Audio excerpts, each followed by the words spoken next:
그날 나는 내 눈을 의심했습니다. 사업가로 평생을 살아오며 수많은 장면을 봤지만 내 사위가 한 남자 앞에 무릎 꿇고 있는 모습만큼 충격적인 건 없었습니다. 그 순간 나는 결심했습니다. 이 회사의 주인을 바꿔버리겠다고. 안녕하세요. 마음을 여는 시간입니다. 오늘도 여러분의 삶에 작은 울림이 될 이야기를 준비했습니다. 이 이야기가 마음에 드신다면 구독과 좋아요 부탁드립니다. 그럼 시작하겠습니다. 제 이름은 박준서, 올해 73입니다. 작은 부품 제조업으로 시작해서 지금은 중견 기업을 운영하고 있습니다. 평생 성실하게 일했고 운도 따라줘서 이 정도 자리까지 왔습니다. 무엇보다 제 자랑은 딸입니다. 똑똑하고 착한 외동딸 지은이를 3년 전 좋은 사람에게 시집 보냈습니다. 사위 민준이는 성실한 청년이었습니다. 명문대를 나왔지만 교만하지 않았고 처가 식구들에게도 항상 예의 바른 모습을 보였습니다. 그날은 화창한 가을날이었습니다. 오전 10시쯤 저는 오랜 거래처 사장님의 부탁으로 한 회사를 방문하게 되었습니다. 테크노밸리 산업단지에 있는 중견 IT 기업 서진테크였습니다. 차에서 내리며 건물을 올려다봤습니다. 20층짜리 유리 건물이 햇빛에 반짝였습니다. 로비는 깔끔했고 직원들은 분주해 보였습니다. 평범한 회사 같았습니다. 접견실로 안내받아 차를 마시며 기다리고 있었습니다. 거래처 사장님이 잠깐 자리를 비운 사이 저는 화장실을 찾아 복도로 나왔습니다. 복도는 길었습니다. 양쪽으로 유리문이 달린 사무실들이 보였습니다. 화장실 표시를 따라 걸어가는데 한 사무실 문이 반쯤 열려 있었습니다. 그리고 그 순간 저는 멈춰 섰습니다. 안이 들여다보였습니다. 넓은 사무실, 고급스러운 책상, 그리고 그 앞에 무릎 꿇고 있는 한 남자. 뒷모습이었지만 한눈에 알 수 있었습니다. 내 사위였습니다. 심장이 쿵 내려앉는 느낌이었습니다. 손이 떨렸습니다. 책상 뒤 의자에 앉은 남자가 보였습니다. 40대 중반쯤 돼 보이는 배가 나온 남자였습니다. 그는 사위를 내려다보며 말하고 있었습니다. 김민준 대리, 이게 내가 할 짓이야? 보고서 하나 제대로 못 쓰는 주제에 월급은 받아먹고 싶어? 네, 상무님. 죄송합니다. 다시 하겠습니다. 다시 하겠다고? 넌 맨날 다시 하겠다는 소리만 하잖아. 그렇게 무능하면 회사 그만둬야지. 저는 문틈에 서서 그 장면을 지켜봤습니다. 사위의 목소리는 떨리고 있었습니다. 등이 굽어 있었습니다. 30대 초반의 청년이 한 남자 앞에 무릎 꿇고 빌고 있었습니다. 분노가 치밀어 올랐습니다. 동시에 가슴이 아팠습니다. 내 딸의 남편이, 내가 아끼는 사위가 저렇게 무릎 꿇고 있다니. 상무라는 남자가 계속 말했습니다. 요즘 젊은 애들은 참 버릇이 없어. 대학 좋은데 나왔다고 다야? 회사에서는 실력이지 학벌이 아니라고. 사위는 대답하지 못했습니다. 고개만 더 숙였습니다. 저는 더 이상 참을 수 없었습니다. 문을 활짝 열고 들어갔습니다. 두 사람이 깜짝 놀라 저를 쳐다봤습니다. 사위는 눈이 휘둥그레졌습니다. 장인어른. 그제야 무릎에서 일어났습니다. 얼굴이 새하얗게 질려 있었습니다. 부끄러움과 당황스러움이 뒤섞인 표정이었습니다. 상무라는 남자가 인상을 찌푸렸습니다. 누구세요? 여기 어떻게 들어오신 겁니까? 저는 최대한 차분하게 말했습니다. 실례했습니다. 길을 잃고 헤매다가 우연히 지나가게 됐습니다. 그런데 제가 보기에 좀 이상한 광경이어서요. 상무가 불쾌한 표정을 지었습니다. 이건 우리 회사 내부 업무입니다. 외부인이 참견할 일이 아니죠. 그렇군요. 하지만 업무라는 게 사람을 무릎 꿇리는 것까지 포함되나요? 상무의 얼굴이 붉어졌습니다. 당신 지금 뭐라는 겁니까? 여기가 어딘 줄 알고. 저는 사위를 쳐다봤습니다. 사위는 고개를 들지 못하고 있었습니다. 눈가가 붉어져 있었습니다. 민준아, 집에 가자. 장인어른이 왔으니 오늘은 일찍 퇴근해라. 아, 아닙니다. 괜찮습니다. 상무가 비웃듯 말했습니다. 참 웃기는 상황이네요. 장인어른이라고요? 그래서 뭐 어쩌라고요? 여기서 김 대리는 내 부하 직원입니다. 제가 뭐라고 하든 상관없어요. 저는 상무를 똑바로 쳐다봤습니다. 상관없다. 그렇게 생각하시는군요. 당연하죠. 그 순간 문이 열리며 거래처 사장님이 들어왔습니다. 아, 박 회장님. 여기 계셨습니까? 제가 찾았습니다. 상무의 얼굴이 순식간에 굳었습니다. 회장이라는 단어에 반응한 것이 역력했습니다. 회장님이라고요? 거래처 사장님이 웃으며 말했습니다. 아, 제가 소개를 못 드렸네요. 이분은 대형산업 박준서 회장님이십니다. 상무는 얼굴이 하얗게 질렸습니다. 대형산업은 업계에서 꽤 알려진 회사였습니다. 무엇보다 서진테크의 주요 부품 납품업체 중 하나였습니다. 저는 상무에게 명함을 건넸습니다. 명함을 드리죠. 제대로 인사드리지 못해 죄송합니다. 상무는 떨리는 손으로 명함을 받았습니다. 당황한 기색이 역력했습니다. 저는 영업부 김상무라고 합니다. 뵙게 되어 영광입니다. 그렇군요. 김상무님. 그런데 아까 제가 본 것은 정확히 무슨 상황이었나요? 상무는 말을 더듬었습니다. 그게 업무 지도를 하던 중이었습니다. 부하 직원이 실수를 해서 저는 고개를 끄덕였습니다. 그렇군요. 업무 지도. 흥미로운 방식이시네요. 거래처 사장님이 분위기를 읽고 조용히 말했습니다. 박 회장님, 이제 슬슬 가보실까요? 잠깐만요. 저는 사위에게 다가갔습니다. 민준아, 괜찮니? 네, 괜찮습니다. 하지만 사위의 목소리는 떨리고 있었습니다. 괜찮지 않다는 게 보였습니다. 저는 상무를 다시 쳐다봤습니다. 김상무님, 제가 하나만 여쭤봐도 될까요? 네, 말씀하십시오. 직원을 무릎 꿇게 하는 게 이 회사의 업무 방식입니까? 상무는 대답하지 못했습니다. 땀이 이마에 맺혔습니다. 저는 더 이상 말하지 않고 사위와 함께 사무실을 나왔습니다. 복도를 걸으며 사위가 작은 목소리로 말했습니다. 죄송합니다, 장인어른. 부끄러운 모습을 보여드렸습니다. 부끄러울 것 없다. 내 잘못이 아니야. 하지만 민준아, 저런 일이 자주 있었니? 사위는 대답하지 못했습니다. 침묵이 답이었습니다. 회사 밖으로 나왔습니다. 주차장에 도착해서야 사위가 입을 열었습니다. 사실은 몇 달 전부터였습니다. 김상무가 영업부로 오면서부터요. 그분이 저를 유독 싫어하셔서. 이유가 뭐니? 잘 모르겠습니다. 처음부터 저를 눈엣 가시처럼 보셨어요. 보고서를 몇 번이고 다시 쓰게 하고 회의 때마다 망신을 주고. 오늘처럼 무릎 꿇게 한 적도 있었니? 사위는 고개를 떨궜습니다. 3번째입니다. 3번이나? 저는 분노가 치밀어 올랐습니다.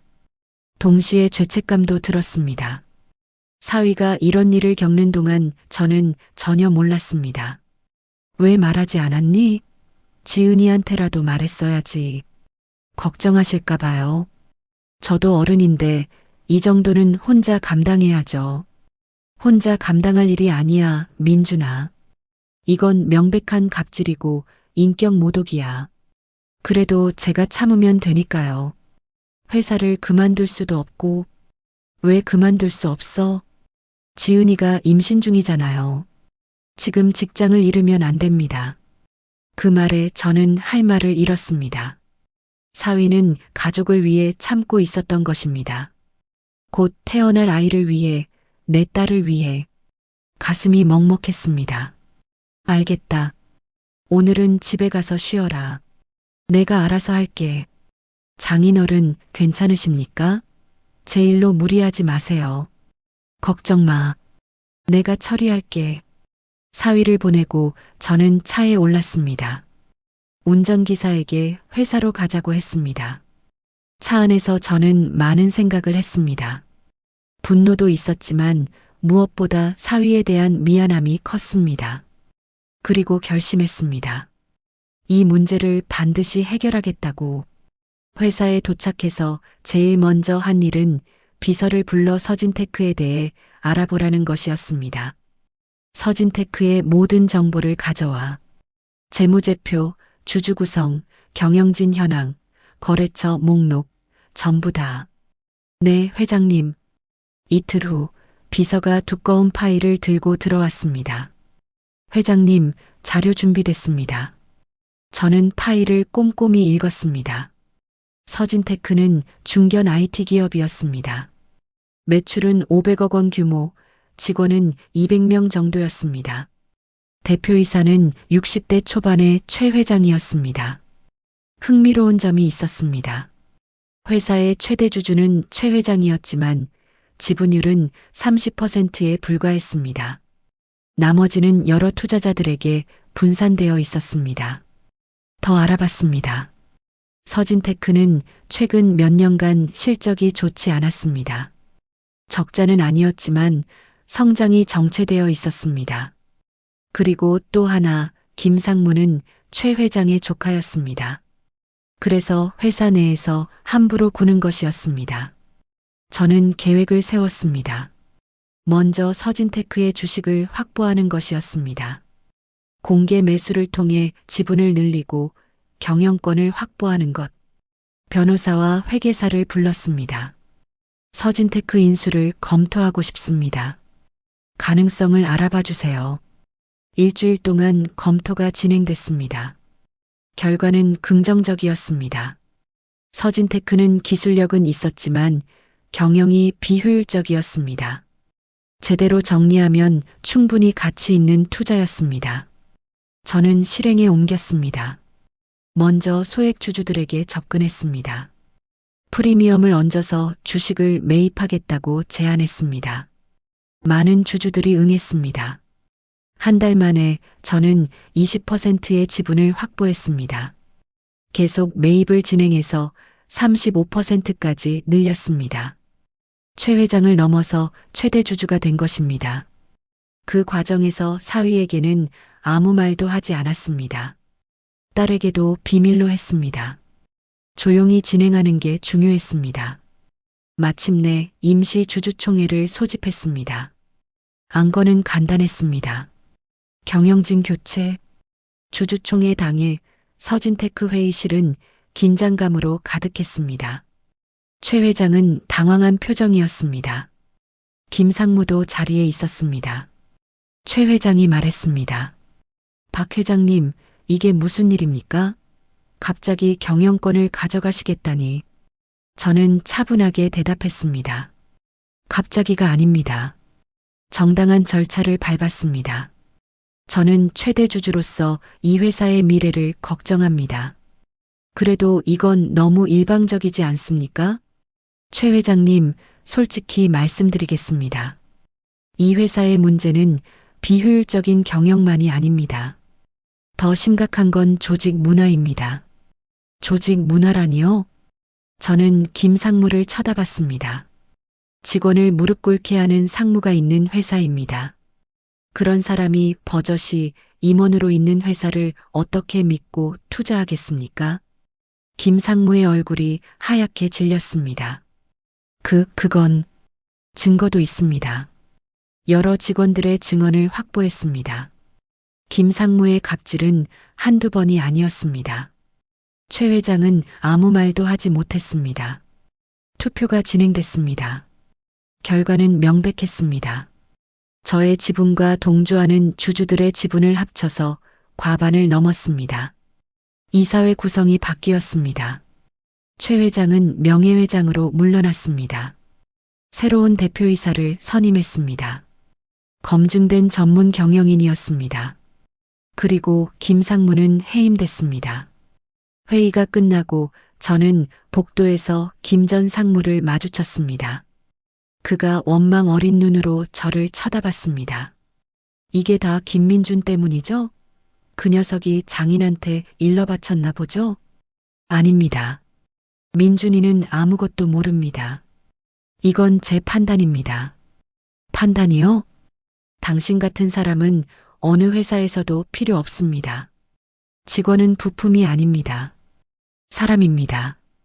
그걸 모르는 사람은 경영자 자격이 없어요. 저는 더 이상 말하지 않고 자리를 떴습니다. 집으로 돌아가는 길 사위에게 전화가 왔습니다. 장인어른, 오늘 회사에 무슨 일이 있었습니다. 김상무가 해임됐고 회장님이 바뀌었다는데. 그래, 좋은 일이네. 혹시 장인어른이 하신 겁니까? 저는 잠시 망설였습니다. 아니다. 우연이겠지. 경영 문제였나 보구나. 하지만 소문에는 민준아, 이제 중요한 건 내가 앞으로 편하게 일할 수 있다는 거야. 그것만 생각해. 전화를 끊고 저는 창밖을 바라봤습니다. 해가 지고 있었습니다. 주황빛 하늘이 아름다웠습니다. 며칠 후 딸이 찾아왔습니다.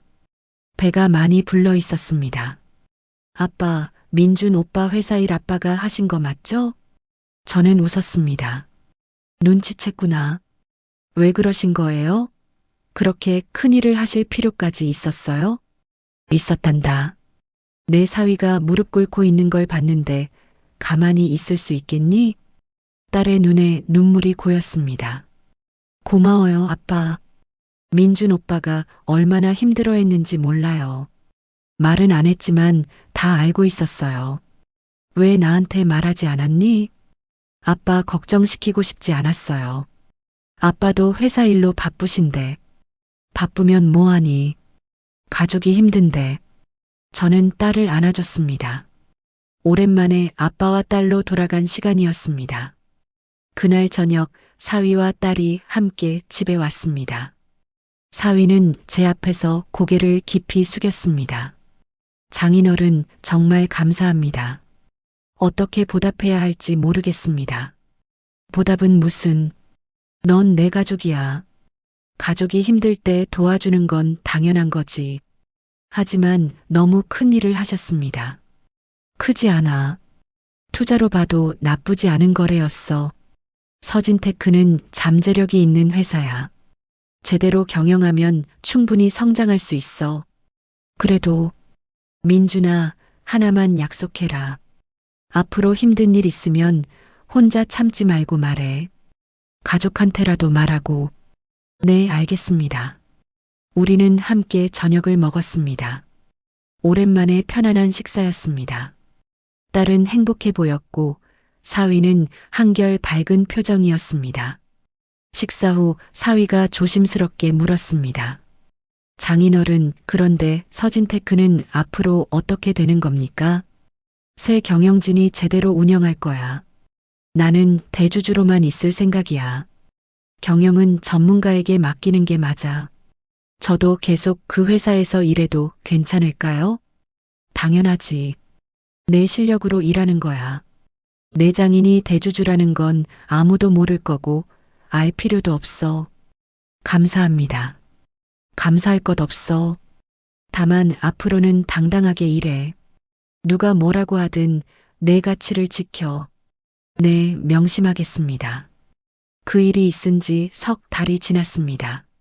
손자가 태어났습니다. 건강한 사내아이였습니다.